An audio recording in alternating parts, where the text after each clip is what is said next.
ఇదంతా staking wait ఉందా? అవును సార్. పద్నాలుగు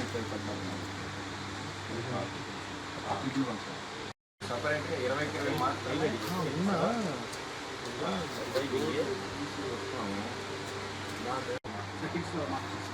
ఎంత ఉంది ఒకసారి చూసిన అప్పుడు దానికి కానీ లేదంటున్నారు కదా.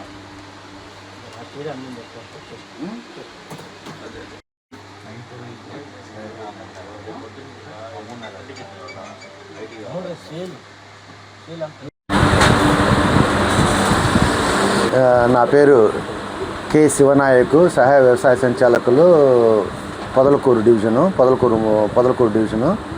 అయితే ఈ మధ్య మరి కమిషనర్ గారు ఆదేశాల ప్రకారము మా జిల్లా వ్యవసాయాధికారి ఆదేశాల ప్రకారము ఈ కోవూరు డివిజన్లో నాకు ఇంటర్నల్ స్క్వాడ్గా అంటే తనిఖీల నిమిత్తము నాకు నియమించడం జరిగింది. అందులో భాగంగా ఈరోజు మన సంగం మండలం మరిపాడు గ్రామంలో అనంతకుమార్ ఫర్టిలైజర్ షాప్ని మేము తనిఖీ చేస్తున్నాము.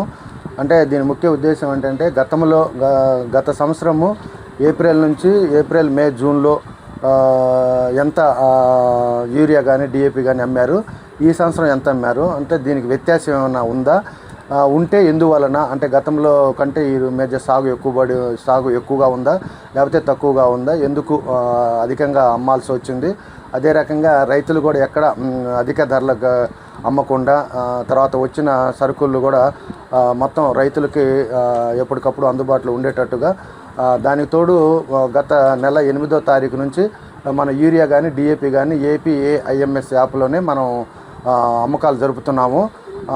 దాని ద్వారా ఏపీఎంఎస్ యాప్ ప్లస్ మన ఐఎఫ్ఎంఎస్లు రెండిట్లో కూడా మనకి రైతులకి అమ్మకాలు జరపాలి. దాంట్లో ఏమైనా వ్యత్యాసం ఉందా, ఇవన్నీ క్షుణ్ణంగా తనిఖీ చేసి ఏదన్నా లోటుపాట్లు ఉంటే వాళ్ళ మీద చట్టపరమైన యాక్షన్ తీసుకోమని చెప్పి పైన ఆదేశాల ప్రకారం ఈరోజు తనిఖీలో భాగంగా ఇక్కడికి వచ్చి ఈ షాప్ను తనిఖీ చేస్తున్నాం.